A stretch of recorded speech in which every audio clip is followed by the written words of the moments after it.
bonjour, bienvenue dans cette semaine grand dossier de la protection sociale préparée par le N3S avec nos animateurs Jean-Philippe Vinquant et Julien Damon qui vont succéder cette semaine. Donc une semaine sur les sujets d'actualité de la protection sociale avec un très beau plateau en termes d'invités. Vous le verrez dès cette première séquence que Jean-Philippe va présenter très bientôt, mais vous allez avoir bien sûr tous les directeurs de caisse nationale, le directeur de la sécurité sociale, mais aussi Mathias Vargon pour parler des urgences, mais aussi des spécialistes des EHPAD. Et puis nous terminerons la semaine avec Agnès Firmin-Lebaudot, ministre sur des territoires, avec Malais de la Poste et François-Emmanuel Blanc de la CCMSA. Donc une semaine pour, sinon faire le tour, mais de moins aborder quelques-uns des grands enjeux de la protection sociale post-pandémie.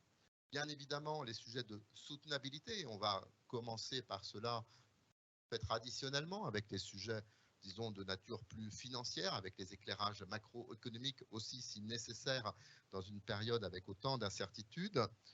Mais bien sûr, ce que la pandémie a bouleversé, ce n'est pas seulement les questions économiques, les questions financières, les questions de soutenabilité. Elle a aussi mis à jour un certain nombre de vulnérabilités au fondement de la protection sociale ou du système de santé français. Et c'est évidemment ces questions-là aussi qui vont nous interpeller, parce qu'au-delà des éléments financiers, c'est aussi la construction même du système de santé qui est un peu ébranlée.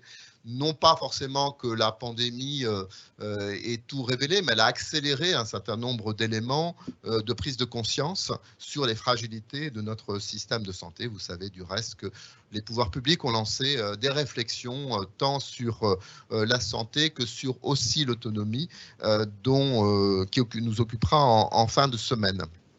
Et tout ceci interpelle la protection sociale.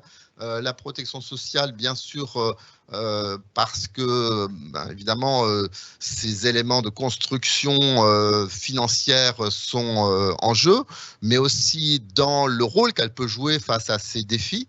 Et on reverra certainement que la protection sociale, certes, c'est un élément considérable de redistribution monétaire. Et là aussi, les vulnérabilités ou les inégalités post-pandémie interpellent la protection sociale. Mais bien sûr, c'est aussi le financement de biens et services, notamment cet ensemble du système de santé français, dont la sécurité sociale est de loin le principal financeur. Mais face aux défis de ce système, notamment sur l'attractivité des métiers, sur les déserts médicaux, on voit que la protection sociale hérite d'un rôle nouveau, ou en tout cas un rôle qu'elle assumait beaucoup moins jusqu'à présent, qui est de venir un peu sur l'organisation de l'offre, parce qu'aujourd'hui, les principaux problèmes ressentis par nos concitoyens en termes d'accès à la protection sociale, finalement, ce n'est sans doute pas tant les sujets d'accès financier que les accès aux services réellement. Et c'est là que se joue sans doute une partie du rôle de la protection sociale demain. C'est pourquoi on a intitulé cette semaine donc retisser, réparer, relier. Oui, réparation toujours, bien évidemment, mais retisser le lien, retisser un certain nombre de liens qui ont été perdus avec la pandémie, et puis relier les acteurs. Oui, ça nous semble aussi un des rôles sans doute majeurs de la protection sociale qu'il va falloir regarder cette semaine, sachant que bien évidemment, il n'y a pas que la pandémie, il y a aussi les sujets de la transition écologique qu'on abordera donc aussi cette semaine. Et donc c'est dans l'ensemble des défis de la protection sociale que l'on va essayer d'éclairer lors de cette semaine. Merci de rester avec nous pour cette séquence, mais aussi pour l'ensemble de cette semaine. Et je passe tout de suite la parole à Jean-Philippe Vinquant pour la présentation de la première séquence. Merci beaucoup Dominique. Je suis Jean-Philippe Vinquant, je préside le collège protection sociale de l'Inspection générale des affaires sociales et je suis conseiller scientifique auprès de l'EN3S. Et je vais vous accompagner pendant ce premier après-midi qui est consacré aux questions de financement et aux conventions d'objectifs et de gestion. Quelle perspective, quelle trajectoire peut-on envisager? Ce sera notre question fil rouge tout au long des 3 séquences de ce programme. La première séquence est dédiée au sujet des comptes et de leur rétablissement. Nous sommes bien en automne, mais je vous promets, il n'y aura pas que des douches froides. Je vous rappelle quelques principes, effectivement, pour cette retransmission des grands dossiers de la protection sociale. Vos micros et vos caméras sont coupés. Les intervenants ne vous voient pas, ne vous entendent pas. Vous avez la possibilité de poser des questions dans le chat de discussion et les éléments qui seront présentés aujourd'hui seront visibles ensuite en replay et en streaming. Vous pouvez aller sur les différents sites de l'EN3S, sur les réseaux sociaux et sur YouTube.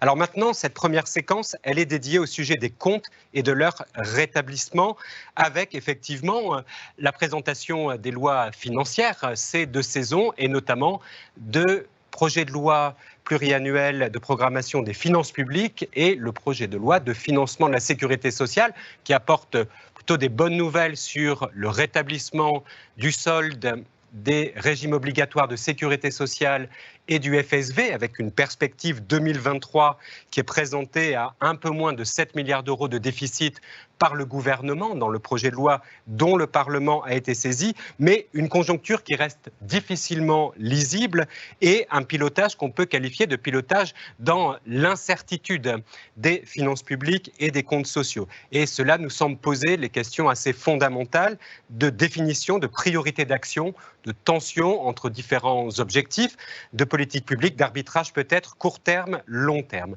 Pour évoquer ces questions, nous avons le plaisir d'avoir sur ce plateau Xavier Timbaud, qui est directeur de l'Observatoire français des conjonctures économiques, Christian Charpy, qui est président de la première chambre de la Cour des comptes, et Jean-Louis Rey, qui est président du conseil d'administration de la Caisse d'amortissement de la dette sociale. Alors Xavier Timbaud, je me tourne d'abord vers vous pour vous demander comment vous voyez le contexte macroéconomique mondial, européen, français, avec ces questions de l'impact de l'inflation, de la remontée des taux d'intérêt sur la croissance, mais aussi sur les comptes publics. Alors, qu'est-ce que l'OFCE pense de ces questions ? Nous sommes dans une situation conjoncturelle, vous l'avez dit, qui est difficile à lire. En même temps, c'est aussi une des raisons pour lesquelles il faut absolument la lire, précisément, parce qu'il y a des difficultés et qu'il faut bien à la fois comprendre ce qui se passe et comprendre les incertitudes auxquelles on fait face. Alors, on est dans une situation qui est exceptionnelle, d'abord parce qu'il y a eu la crise du Covid, et que cette crise a été un moment très particulier dans lequel on a presque arrêté, pas complètement, mais en partie, les économies dans le monde. On continue à le faire, en tout cas certains pays continuent de le faire, comme par exemple la Chine aujourd'hui, avec la stratégie zéro Covid, et plutôt un échec de la stratégie de vaccination en Chine, qui se traduit par la nécessité de continuer les confinements. Ça a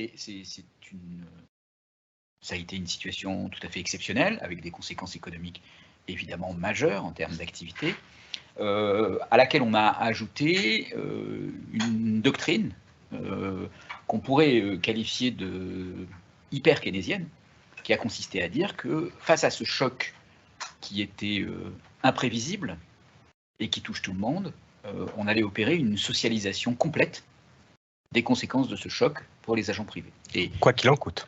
Le quoi qu'il en coûte, avec l'idée qui d'ailleurs s'est révélée opérationnelle et fonctionnelle, qui était de dire, si l'on protège les agents économiques, que ce soit les ménages ou les entreprises, dans ce moment très particulier, on aura un rebond, une fois qu'on lèvera les mesures de confinement, on aura un rebond économique très fort, sans dommage sur le tissu économique, sans inégalité majeure, et sans conséquences dont on le sait depuis la crise de 2008, mais on le savait aussi pour les crises auparavant. En fait, les conséquences des crises peuvent durer très très longtemps, et donc là l'idée c'était d'échapper à cette malédiction.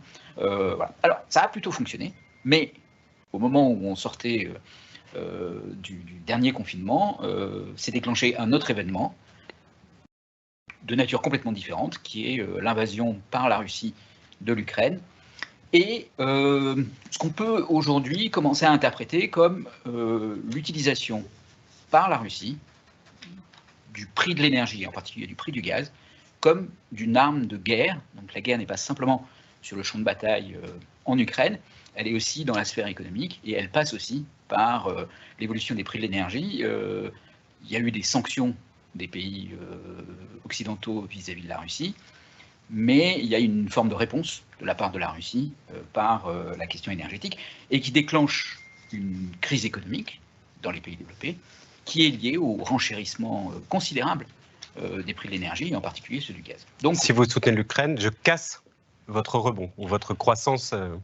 C'est probablement effectivement quelque chose de cet ordre-là, avec une forme d'intelligence économique de la part de la Russie tout à fait nette. Le dernier sabotage du gazoduc Nord Stream en est une illustration, parce que son impact n'a pas été tellement sur les quantités qui étaient livrées, puisque finalement elles étaient déjà extrêmement faibles, mais par contre ça a eu un impact immédiat sur les prix du gaz, en les faisant augmenter de 20% du jour au lendemain, et avec tout un tas de conséquences sur évidemment les économies européennes. Alors si on fait un peu le bilan de tout ça à l'échelle de la France, on a des éléments assez intéressants.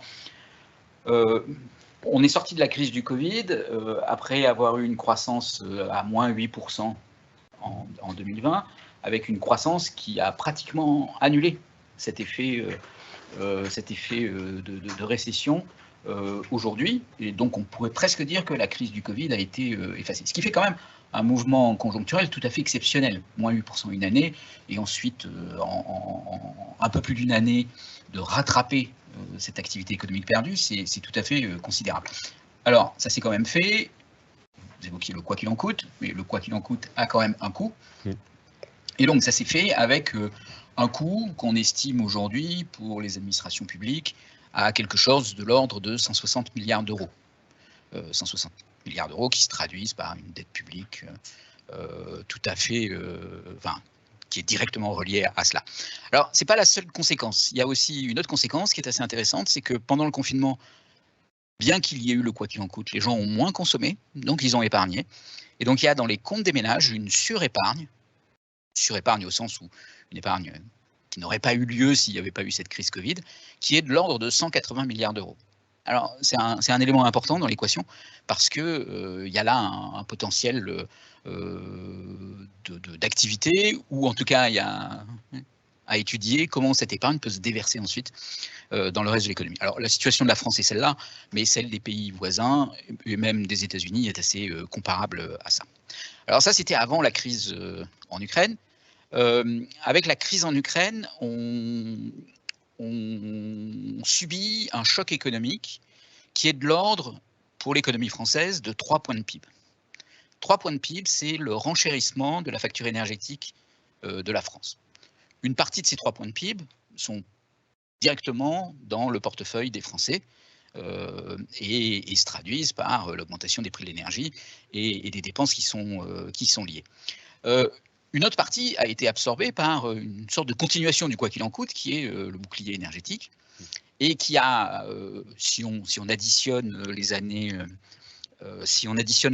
2022 et ce qui a été voté pour l'année 2023, on est pratiquement à 90 milliards d'euros d'absorption de ces 3 points de PIB par la puissance publique, avec de ce côté-là une dépense tout à fait considérable qui vise à essayer d'en limiter l'impact. Alors, limiter l'impact, ça va se traduire en particulier par le fait qu'on aura moins d'inflation que ce qu'on aurait pu avoir s'il n'y avait pas eu ce bouclier tarifaire.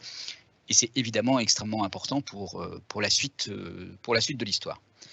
Donc, voilà un petit peu la situation dans laquelle on se trouve. On se trouve dans une situation où on a quand même accumulé énormément de dettes publiques, où l'économie n'est pas sortie tout à fait indemne de la crise du Covid, et où on se trouve dans une situation aujourd'hui où il y a de l'inflation, même si elle est amortie par le bouclier tarifaire, et une situation économique qui est compliquée, parce que face à cette inflation, à partir de maintenant, il faut tracer des scénarios pour le futur, et ces scénarios pour le futur, ils sont évidemment très complexes. Alors d'abord parce que qu'est-ce qui va se passer sur le plan de l'énergie ? On a vu que les prix du pétrole étaient redescendus, et donc que la situation de ce côté-là s'est plutôt apaisée. Alors elle s'est apaisée parce qu'en fait, il y a eu beaucoup d'anticipation, de crainte, mais en fait, sur le plan des approvisionnements en pétrole, par exemple, il y a eu très peu de mouvements. Bon, il y a eu une activité diplomatique intense des États-Unis pour avoir à la marge une compensation par certains pays producteurs de pétrole des quantités qui étaient retirées par la Russie. mais au final, un équilibre du marché qui a été assez peu perturbé et un prix du pétrole qui s'est à nouveau assagi. Alors, il reste un énorme problème sur le gaz. Le gaz est aujourd'hui à 200 € le mégawattheure, alors qu'avant la crise ukrainienne, et même avant, disons, le Covid, si on utilise l'année 2019 comme référence, il était autour de 20 €. Donc, c'est une multiplication par 10 du prix du gaz, avec un impact considérable. Qu'est-ce qui va se passer sur le prix du gaz? Est-ce qu'il peut encore augmenter? Ce n'est pas tout à fait sûr. Est-ce qu'on va avoir un rationnement quantitatif cet hiver parce qu'on n'aura pas assez de quantité pour faire face à la demande, et donc avec des conséquences économiques qu'on a beaucoup de mal à anticiper, parce qu'en fait, on n'a jamais vraiment fait de rationnement quantitatif depuis la Deuxième Guerre mondiale, donc ça va être une situation tout à fait étonnante.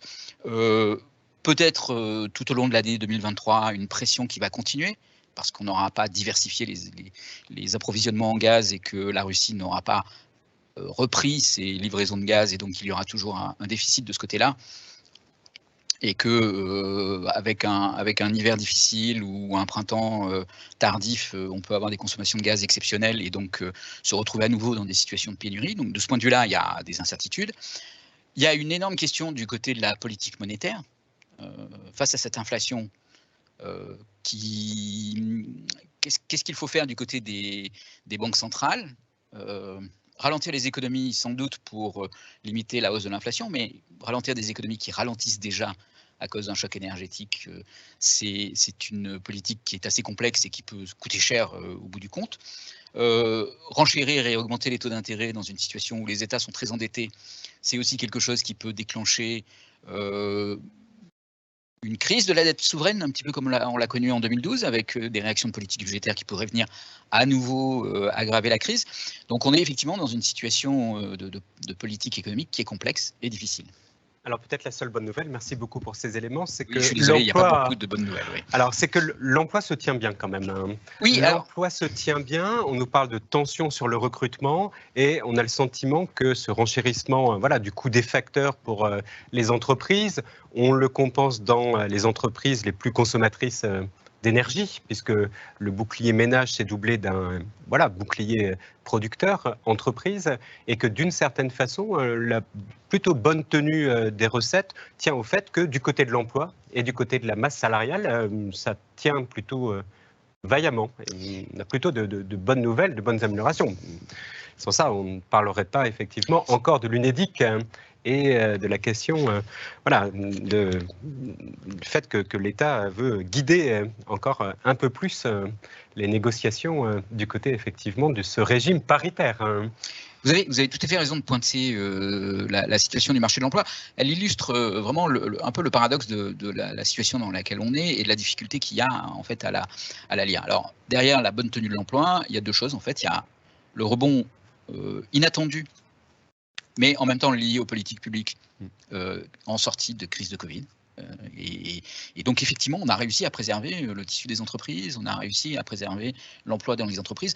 En fait, on a même probablement apporté à beaucoup d'entreprises du crédit pas cher avec les PGE. Et ce crédit pas cher a permis à beaucoup d'entreprises de se constituer un matelas de sécurité de trésorerie qu'elles n'avaient pas, et donc d'être moins obligées de licencier dès que la conjoncture se retourne, avec un effet qui se traduit très concrètement par un emploi plutôt exceptionnel. Alors peut-être ça ne durera pas quand il faudra rembourser les PGE, quand les mauvaises nouvelles se seront accumulées, mais en tout cas c'est quand même un effet inattendu qui a été provoqué par en particulier la politique de PGE. Et puis ensuite il y a une chose qu'on oublie, c'est qu'avant la crise du Covid, on était sur une trajectoire d'amélioration du marché du travail qui était assez sensible. Et cette amélioration assez sensible du marché du travail, en fait, on n'a pas reculé par rapport à ça. Et donc, effectivement, ça conduit à un assainissement.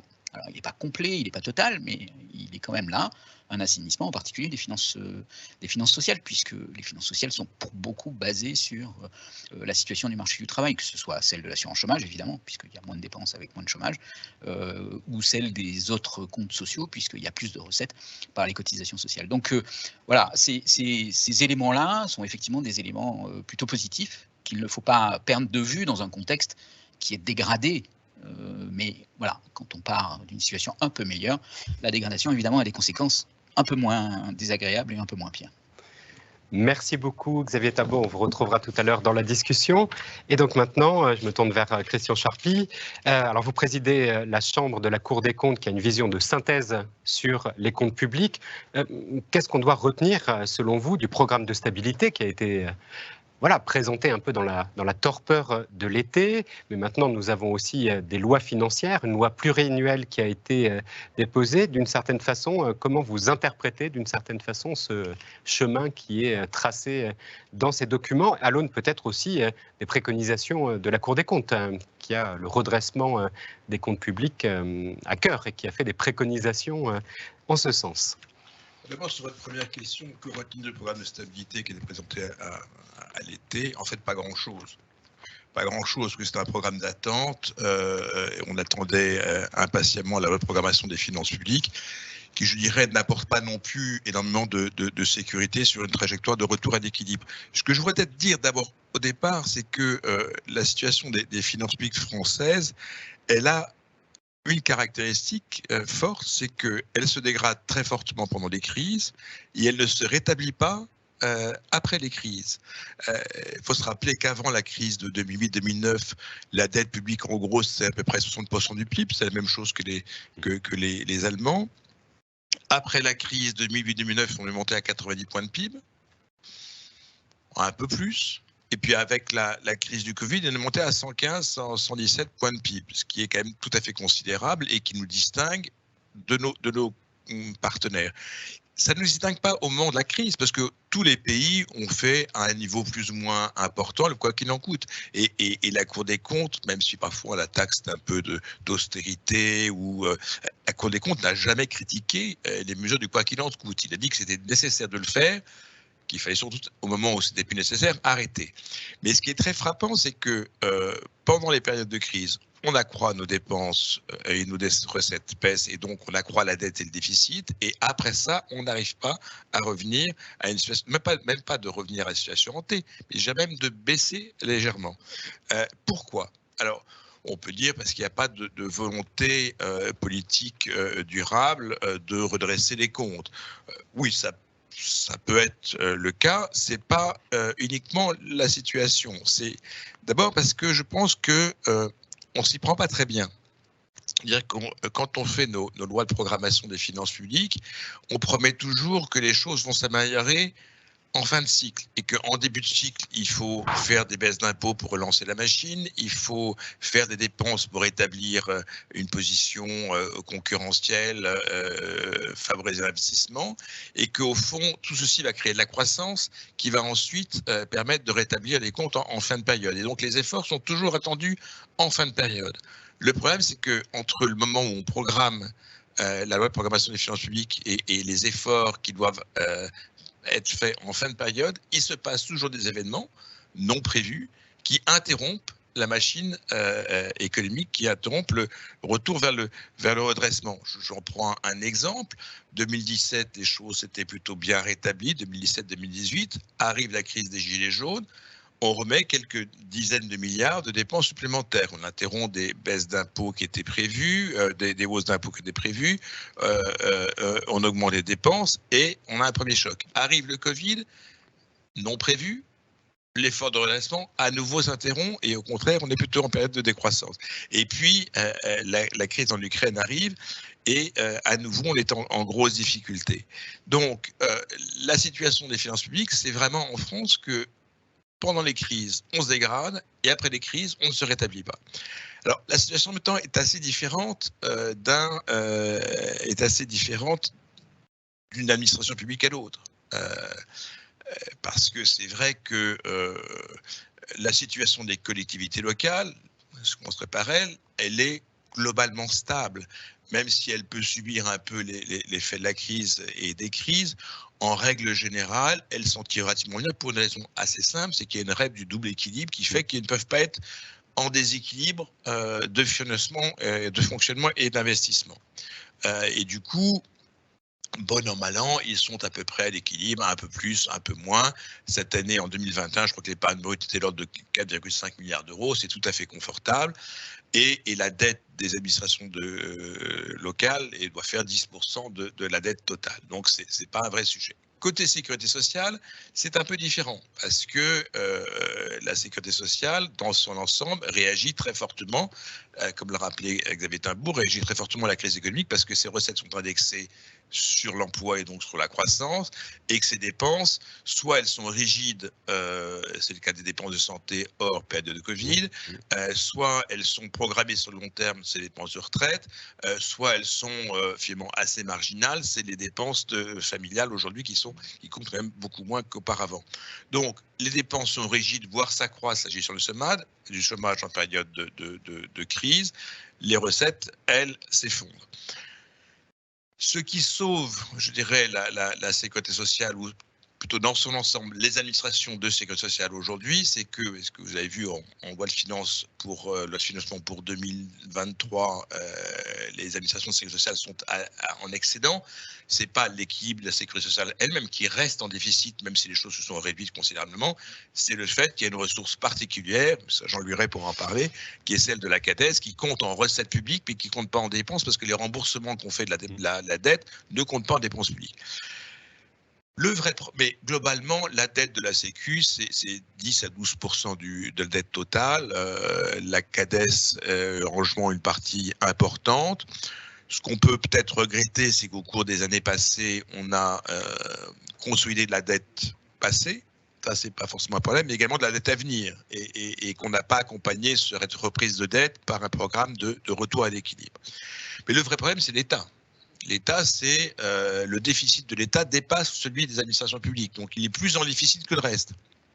Sa dette, c'est 80% de la dette publique, donc c'est absolument considérable, et objectivement, on ne voit pas aujourd'hui les mesures qui permettront de retrouver un certain équilibre. Alors si je reviens à la loi de programmation des finances publiques, bon, elle reprend en gros ce qu'elle est dans le programme de stabilité en étant un peu plus précis, mais globalement, elle est assez peu ambitieuse, puisqu'elle prévoit de passer sous les 3% de déficit, qui est une espèce de plafond de verre, que tout à la fin de la période, donc 2027, qu'elle prévoit une inflexion de la dette publique tout à fait aussi en fin de période, 2026-2027. Donc, elle est assez peu ambitieuse. Il faut rappeler que l'objectif de moyen terme auquel l'État, la France est engagée, c'est de revenir à un équilibre, un déficit de 0,4 points de PIB.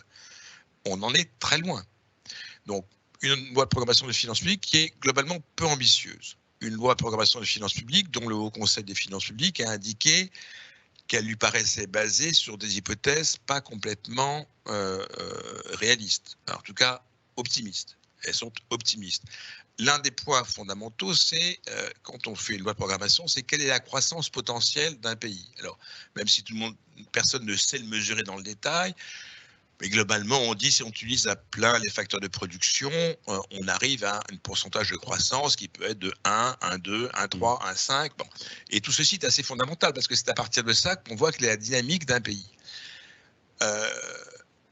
La grande question, c'est qu'est-ce que la crise du Covid a provoqué sur la croissance potentielle? C'est vrai qu'un des choix importants qui a été fait par le gouvernement, c'était de dire on fait le quoi qu'il en coûte pour éviter de casser la machine et que ça reparte très vite. Et de fait, c'est reparti très vite.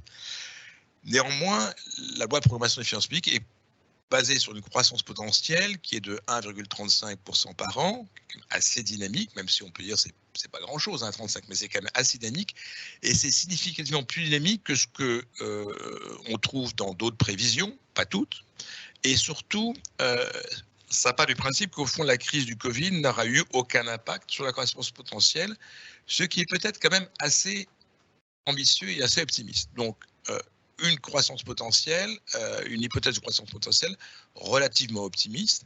Et puis, cette loi de programmation, elle a les mêmes caractéristiques que ses précédentes, celles qui l'ont précédée. C'est que, au fond, l'effort de consolidation, l'effort de retour à l'équilibre, il est dans la deuxième partie de la croissance de la loi de programmation, donc à partir de 2024-25, mais que 2022, 2023 et une partie de 2024, c'est plutôt une période d'investissement, de baisse d'impôts.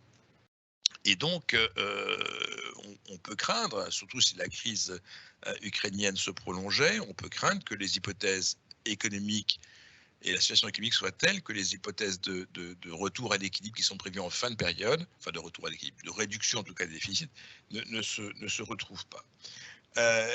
Alors, dans tout ça, on m'a posé la question, quelles étaient les préconisations de la Cour? Bon, la Cour ne fait pas de la politique à la place du gouvernement.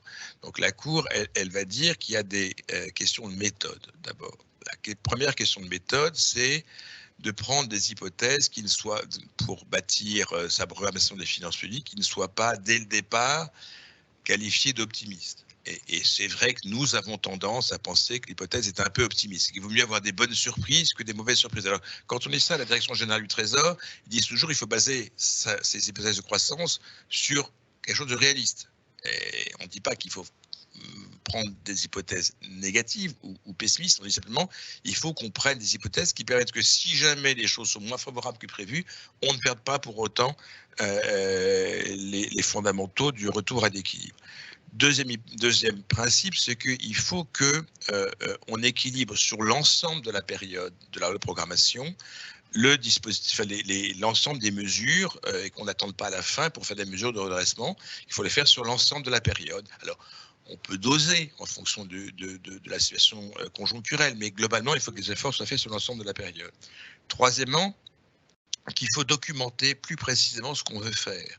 La grande difficulté, c'est qu'on ne sait pas exactement sur quoi vont s'appuyer les mesures d'économie qui doivent permettre de ralentir significativement le rythme de la dépense publique tel que c'est prévu dans la loi de programmation.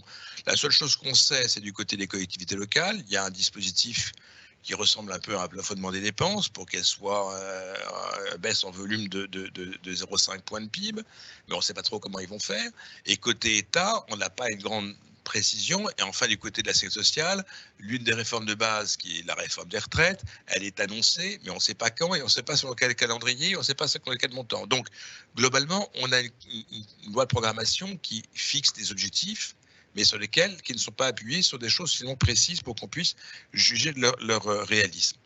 Et puis la dernière chose que l'on dit, c'est il faut peut-être, dans ces périodes compliquées, tâcher de limiter les baisses d'impôts. C'est toujours agréable de faire des baisses d'impôts. C'est agréable pour les entreprises, c'est agréable pour les particuliers. Enfin, si on ne sait pas se les payer, on a l'inconvénient, c'est qu'on reporte sur le déficit ces baisses d'impôts. Donc, la Cour n'est pas contre, par principe, les baisses d'impôts. Elle dit qu'il faut qu'elles soient équilibrées, soit par des hausses d'impôts ailleurs. Il y a des sujets à faire sur l'énergie, le jour où on sera sorti de cette crise ukrainienne. Et puis, ou alors, on les équilibre par des baisses supplémentaires de dépenses publiques ou des efforts supplémentaires de dépenses publiques. Voilà sur les effets de méthode. Sur le fond, là aussi, je le dis, la Cour n'a pas un programme d'austérité. La Cour dit qu'il faut marcher, comme disait le regretté président Mao Tse-tung, sur ses deux jambes. Il faut avoir des dispositifs qui encouragent la croissance, en tout cas qui ne la cassent pas, et qui permettent de faire des investissements en faveur de la transition écologique et également la transition numérique, et créer des compétences. Mais en même temps, il faut faire des efforts pour réduire le rythme des dépenses. Donc, ça passe par des réformes structurelles que tout le monde connaît. Enfin, la réforme des retraites fait partie de ces réformes structurelles. Il y en a sûrement d'autres. Et ça passe aussi par un effort constant pour améliorer la qualité de la dépense publique. En matière de logement, on dépense plus qu'ailleurs pour des résultats qui sont probablement inférieurs à ce qu'on fait dans d'autres pays. Et ce n'est pas lié que à des questions de dispositifs sociaux, hein, c'est les dispositifs fonciers qui jouent. En matière de minima sociaux, sujet que vous connaissez bien, on dépense beaucoup pour un retour à l'intégration sur le marché du travail qui reste faible. Donc voilà, il y a un certain nombre de réformes structurelles à faire. Ce n'est pas à la Cour de les dicter, mais en tout cas, elle est marquée. Dernier point, puis je m'arrêterai là, cette loi de programmation des finances publiques, la Cour y tient beaucoup parce qu'elle permet de fixer le calendrier, la méthode, la perspective. La grande difficulté que nous avons devant nous, c'est une encre. Voilà, c'est une encre avec un A qui fait aussi couler beaucoup d'encre avec un E. Le problème, c'est qu'on n'est pas du tout certain que ça doit se voter. Puisqu'elle a été repoussée en commission des finances de l'Assemblée nationale. Ce n'est pas une loi de finances, donc utiliser le 49.3 pour la mettre en œuvre enfin c'est possible, mais ça gâche une cartouche, ce qui n'est pas très facile. On a peut-être besoin de la garder, ces cartouches, sur d'autres dispositions. Donc on peut dire, au fond, c'est pas très grave, sauf que c'est quand même un vrai problème, parce qu'on n'a plus d'encre, et que cette encre aussi, elle est prévue par les traités européens. Pour le PLF, pour le vote des lois financières. Pour le vote des lois financières, et surtout parce que dans le traité de croissance et de stabilité européen, il est prévu qu'il y ait une programmation pluriannuelle des finances publiques qui est soit est prévue dans la Constitution, soit est prévue dans l'Union organique, mais qui permet de fixer l'horizon moyen terme et de se rapprocher de l'objectif du moyen terme. Si on n'a pas la loi de programmation des finances publiques, on ne respecte pas les traités européens, ce qui était même un vrai problème.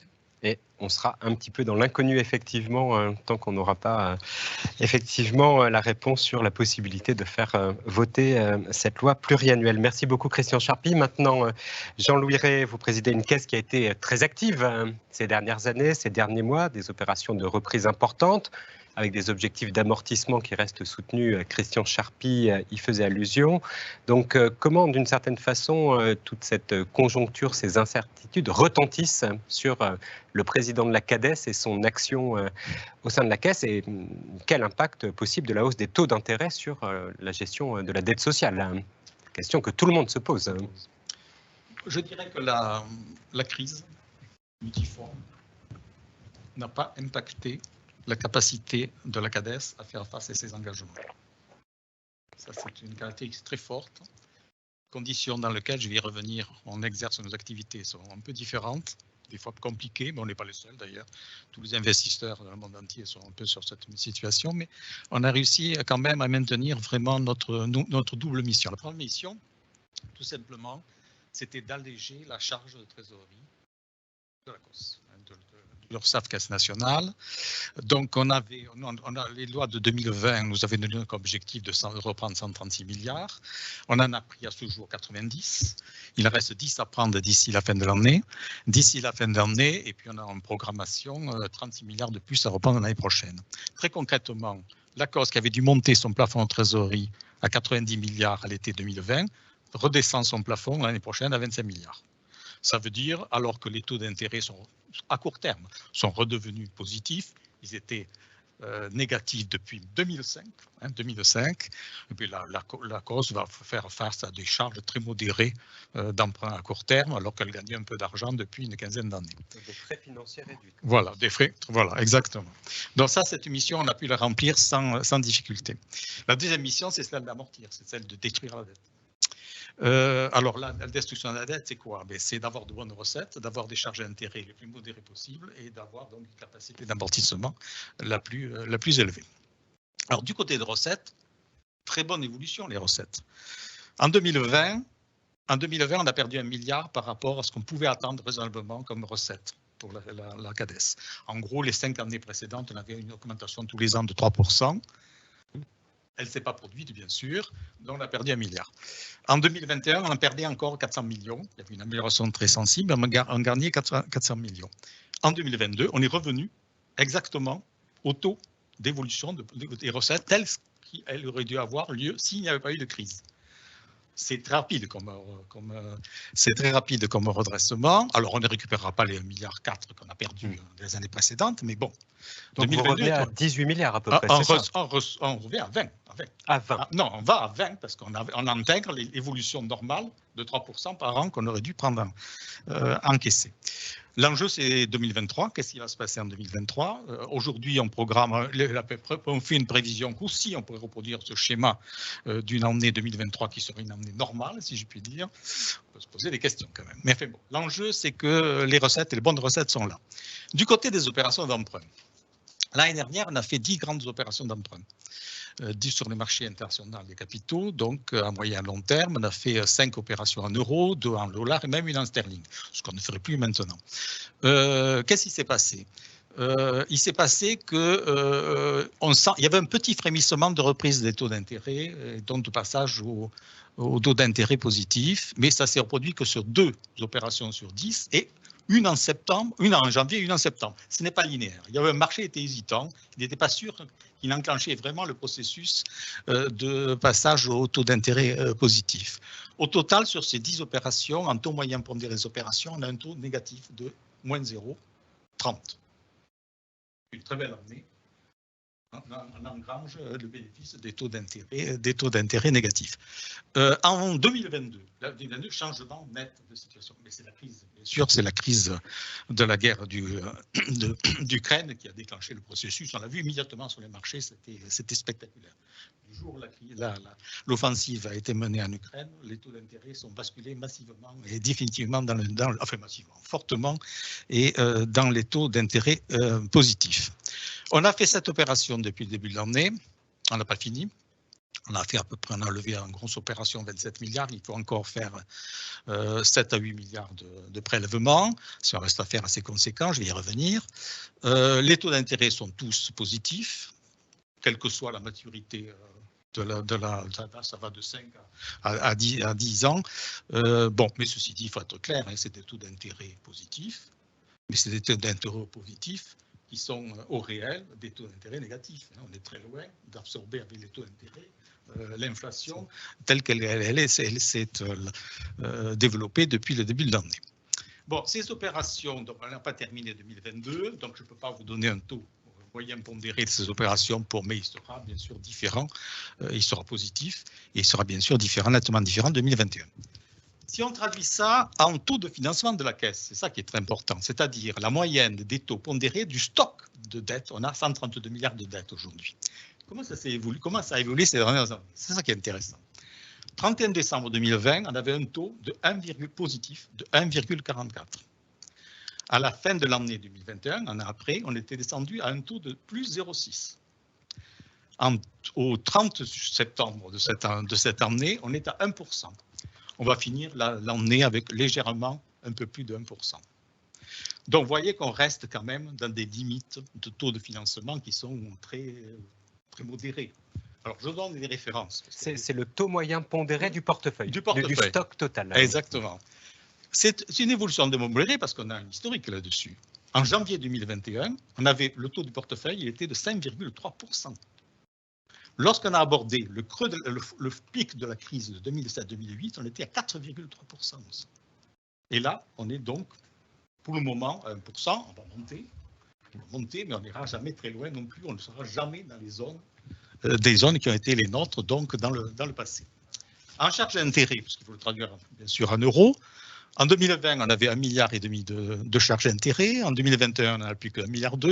Cette année, on va être à 1,4 milliard. L'année prochaine, grand point d'interrogation. Je ne donne pas de chiffres, il y a un grand point d'interrogation. Bon, ça veut dire très concrètement de bonnes recettes, des taux d'intérêt sans doute positifs, mais relativement modérés pour le moment. Et puis ça veut dire que notre capacité d'amortissement, elle n'a pas fléchi, au contraire, elle s'est même accélérée. En 2019, une année normale, je peux dire, on avait fait 16,3 milliards d'amortissement. En 2022, ce n'est pas une année normale, mais on a fait 18,6 milliards. Donc on a fait 2 milliards de plus qu'en 2019, ce qui est quand même une progression énorme. Tous les ans, on a été au-dessus de nos objectifs, malgré tout. Voilà. Alors, ce qu'on peut dire, c'est que tout ça, quand même, se fait dans un contexte qui c'est le sous-jacent, qui est quand même très, très particulier. Qu'est-ce qui se passe? Ce qu'on ne voit pas, ce que les acteurs voient, mais ce que le public ne saisit pas. Aujourd'hui, le marché est scandé par les effets d'annonce des banques centrales. Donc, on attend, sitôt qu'il y a les réunions sont programmées, la Fed a programmé ses réunions, la BCE a programmé ses réunions. Dans les jours qui précèdent, et ils sont de plus en plus longs, ces jours, le marché est complètement immobile. Tout le monde attend de savoir ce que va décider la Banque centrale. Ça veut dire que les fenêtres d'émission, elles sont de plus en plus étroites. C'est-à-dire tous les acteurs doivent converger vers des fenêtres de plus en plus étroites d'émission. Il y a un moment où c'est vraiment très étroit. Ça, c'est la première caractéristique. Donc, ça veut dire que sur ces créneaux, il n'y a plus de concurrence. Les acteurs sont plus en concurrence, en situation de concurrence sur ces créneaux. Deuxième caractéristique, c'est l'hypervolatilité. La violence, le choc, la violence de la crise qu'a ouvert le mini-budget britannique est quand même inouïe. Il y a eu une progression brutale des taux de la livre sterling, des taux de la livre sterling qui ont déstabilisé complètement le marché. Et c'était spectaculaire. Ça s'est calmé depuis, mais c'était quand même très spectaculaire. L'autre chose qui est importante aussi, c'est que le marché du dollar a décroché du marché, les taux du marché dollar ont décroché des taux de l'euro. Ils sont bien, le dollar est beaucoup plus cher alors que c'est le marché principal des capitaux. Les liquidités mondiales, elles sont essentiellement sur le marché des dollars et point sur le marché de l'euro. Donc, il y a tous les acteurs essaient de se positionner sur le marché de l'euro, mais qui est beaucoup plus étroit.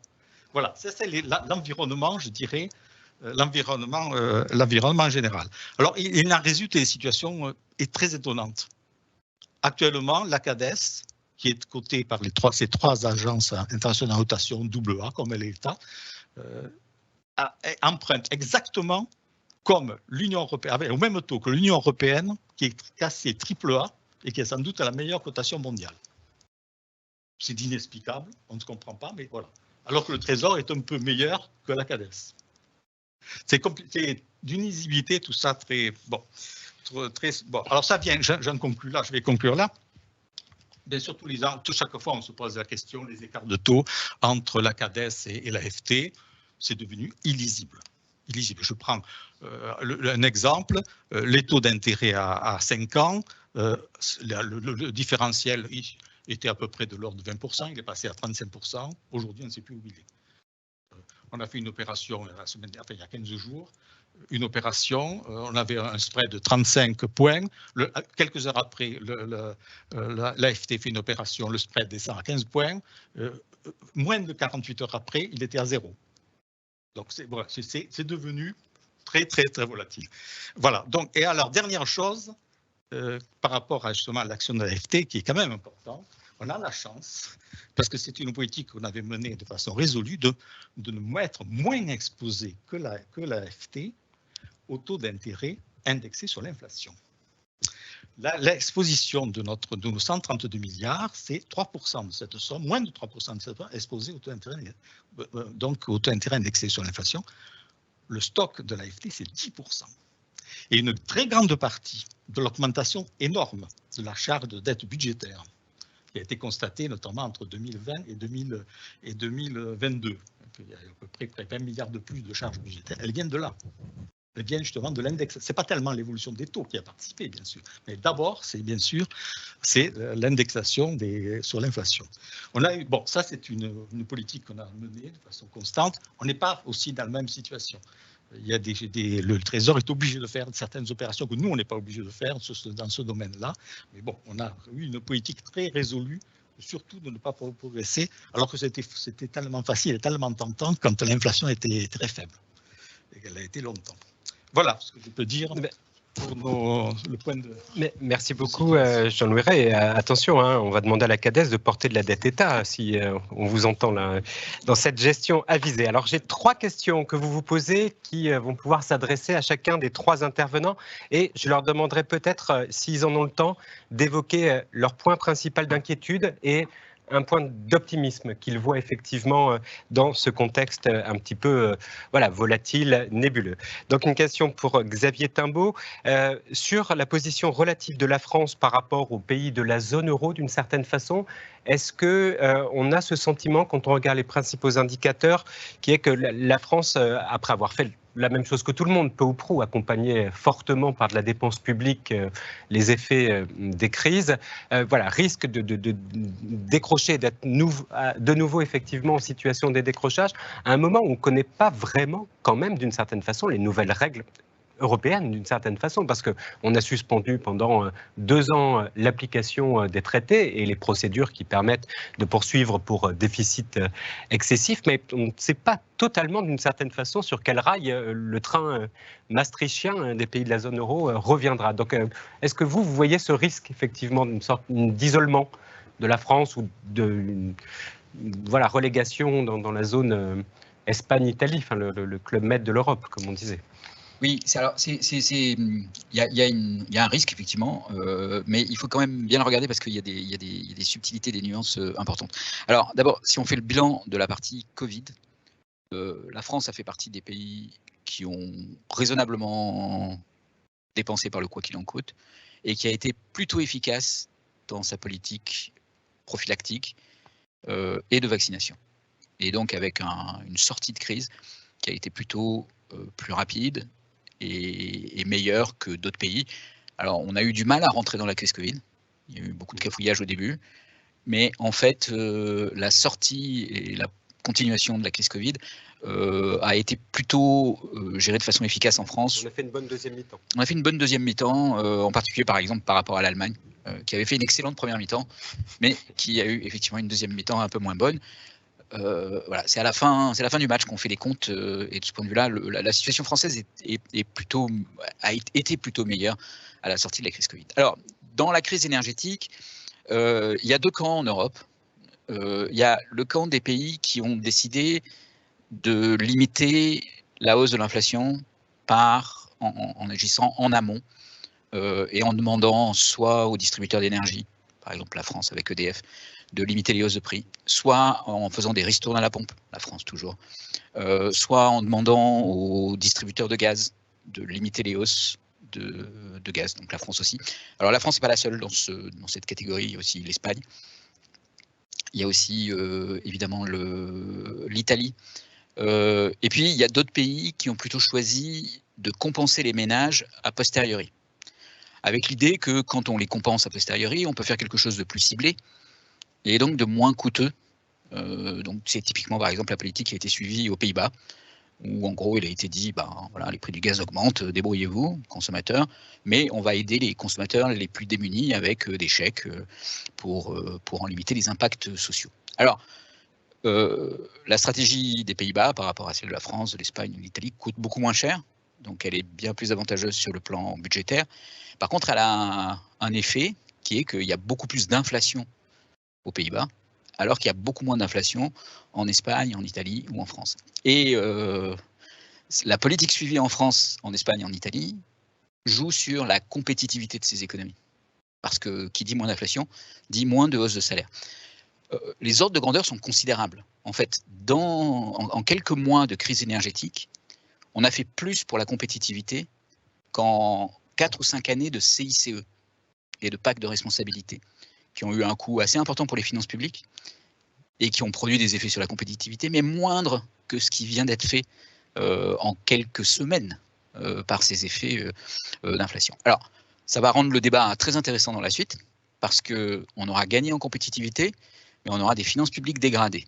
Et donc, dans le débat entre les pays, alors, il ne faut pas dire les pays du Nord et les pays du Sud, parce que c'est un peu plus entremêlé que ça, mais entre les pays qui auront été vertueux sur le plan budgétaire, et donc qui auront ciblé leur dispositif de lutte contre la crise énergétique, et ceux qui ont été plus négligents, disons, ou plus prolixes dans les dépenses budgétaires, mais qui auront considérablement amorti les effets inflationnistes, il va y avoir une différence qui va s'installer. Et au moment de la discussion sur les règles budgétaires, évidemment, ces différences vont ressortir en demandant à ceux qui ont été prolixes d'être beaucoup plus rigoureux à ce moment-là, d'autant qu'ils auront gagné en compétitivité et que les autres pays ne veulent pas être perdants deux fois en quelque sorte dans cette histoire. Donc un débat qui va être intéressant, qui est un peu complexe. Probablement la stratégie française, italienne, espagnole est une meilleure stratégie, parce qu'en fait, laisser démarrer l'inflation, c'est très compliqué ensuite à arrêter.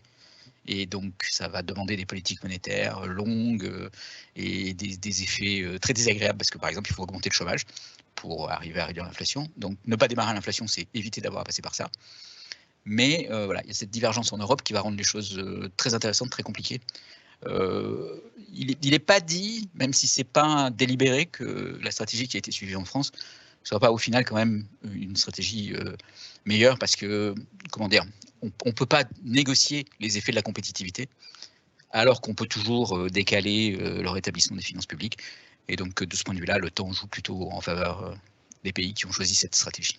Merci beaucoup, et vous nous avez donné donc un facteur à la fois d'optimisme et de vigilance effectivement pour la situation française. Christian Charpy, des questions sur le fait que si le pacte, le programme de stabilité peut paraître voilà, assez peu ambitieux sur le rythme effectivement derrière de résorption du déficit public, il peut apparaître aussi comme optimiste sur notre capacité à réaliser de tels quantum d'économie par rapport à ce qui a été observé dans le passé. Donc ça, c'est une observation qui peut vous amener à réagir. Et ensuite, une question sur pourquoi on se focalise autant sur les dépenses de protection sociale alors que le déficit vient de l'État. Et on signale aussi que l'État, par exemple, a transféré à la sécurité sociale le financement de beaucoup des dispositifs qui étaient portés avant par le ministère de la Santé, le financement des masques, le financement de beaucoup de choses qui avant étaient sur des programmes budgétaires du ministère de la Santé. Donc, alors, oui, je pense que nos auditeurs savent que les dépenses de protection sociale, c'est à peu près 35% du PIB. Enfin, c'est monté à 38% en 2020, mais parce que les dépenses avaient été très exceptionnelles. Mais pourquoi est-ce que c'est une telle cible au sein de la dépense publique? Peut-être parce que de l'autre côté, il y a quoi? Il y a la justice, il y a la police, on investit dans l'éducation, etc. L'État investit plus sur le moyen terme que la sécurité sociale? Alors peut-être, je voudrais d'abord juste réagir à ce que dit Xavier Timbaud. Je suis prêt à partager son optimisme sur la baisse, enfin le ressaut de compétitivité qu'on aura parce qu'on a un bouclier tarifaire plus efficace. Le seul problème, c'est que la politique monétaire, elle est unique en Europe. Et que si la Banque centrale européenne décide de poursuivre sa politique de lutte contre l'inflation, la France en pâtira autant que les pays qui ont été vigilants sur leurs dépenses publiques. Donc je crains qu'on ait à la fois non pas le beurre et l'argent du beurre, mais la dette et les risques monétaires. Mais je me lance trop sur ce débat parce que vous êtes bien meilleur expert que moi. Mais on aura quand même le différentiel de compétitivité à notre avantage. Vous avez raison. Mais enfin, s'il y a une hausse des taux d'intérêt, s'il y a un ralentissement par la politique monétaire, on aura la même que les autres. Sur la protection sociale, alors, je ne rentrerai pas dans le petit jeu de savoir qui doit payer quoi. Je veux dire, pourquoi les masques doivent être payés par l'État et pas par la Sécu ou l'inverse. Aujourd'hui, c'est plus vraiment un vrai sujet. Je considère que le sujet, c'est les dépenses publiques dans leur globalité. Et donc, il y a toujours eu dans le passé, dès que la Sécu était proche de l'équilibre, l'État ne compensait pas tel ou tel dispositif. Dès que la Sécu était en grave déséquilibre, l'État rétrocédait des recettes. Voilà, donc ça a été le cas dans le passé et ça le sera sûrement dans l'avenir. Pourquoi on regarde d'abord les dépenses de sécurité sociale? Parce que ce sont, à l'exception d'une partie des dépenses de santé, ce sont les dépenses de transfert. Et c'est plus facile. Côté État, les dépenses d'éducation, les dépenses, est-ce qu'elles ne sont pas prioritaires aujourd'hui compte tenu de la situation des performances françaises? Est-ce qu'on ne considère pas qu'il y a un problème majeur d'attractivité des profs, comme il y avait un problème majeur d'attractivité pour les infirmières? Est-ce qu'on considère qu'on peut baisser la garde aujourd'hui sur nos dépenses de sécurité, qu'elles soient intérieures ou extérieures? Je ne crois pas. Alors, ça ne veut pas dire qu'il n'y a pas des économies qu'on peut faire. Oui. Est-ce qu'il est raisonnable d'avoir aujourd'hui, toute administration publique confondue, 1 million de fonctionnaires de plus qu'il y a 20 ans? Pas absolument évident. Est-ce qu'il était logique d'avoir 20 000 fonctionnaires de plus de l'État dans le budget 2023? Je n'en suis pas absolument convaincu. Bon, voilà. Alors ensuite, on fait les économies. Là, on peut les faire. Je ne vois pas pourquoi la sécurité sociale en serait dispensée. De fait, elle n'en est pas dispensée. Mais objectivement, sur 2020, 2021, 2022, il n'y a pas eu d'économie massive sur la sécurité sociale. Voilà. Donc, alors, sur les facteurs d'espoir et d'optimisme, bon, on s'en est toujours sorti, donc il n'y a pas de raison qu'on ne s'en sorte pas plus tard. Justement, qu'il y a un risque et une vigilance à avoir, c'est qu'on ne peut pas décrocher par rapport à nos partenaires, pas tellement parce qu'on n'arriverait pas à financer la dette, on arrivera à la financer la dette, ça n'est pas de sujet majeur, mais la vraie difficulté, c'est que plus on est en situation de difficulté et de fragilité, moins on est capable de jouer sur la scène européenne et internationale. Et ça, c'est vrai, c'est la vraie difficulté. On peut difficilement donner des leçons aux Allemands et aux Néerlandais si on a une dette qui explose et un déficit qui n'est pas tenu. Voilà, c'est aussi simple que ça. Merci beaucoup, Christian Charpy. La dernière question est pour Jean-Louis Ray. On me pose la question de savoir pourquoi la dette de l'UNEDIC n'est pas gérée par la CADES, au-delà du fait que c'est un régime paritaire, mais pourquoi globalement vous ne pourriez pas travailler pour l'UNEDIC aussi, qui a une dette importante et qui a maintenant des recettes qui repartent et des dépenses qui baissent. Donc, parce que tout simplement, les partenaires sociaux qui gèrent l'UNEDIC ne le souhaitent absolument pas. C'est très clair. Il y a 2 ans, en 2020, dans la foulée de la reprise de dette qu'on a faite, il s'est posé la question. La capacité de l'UNEDIC à absorber et à financer ces quelques, je crois, c'était 60 milliards à peu près de dette à l'époque. La question avait été évoquée, on a vu dans la presse quelques échos de cette discussion interne. Il était clair que les partenaires sociaux de l'UNEDIC ne souhaitent absolument pas. Alors c'est le contexte général de l'étatisation de l'assurance chômage, enfin bon, il y a tout ce contexte-là.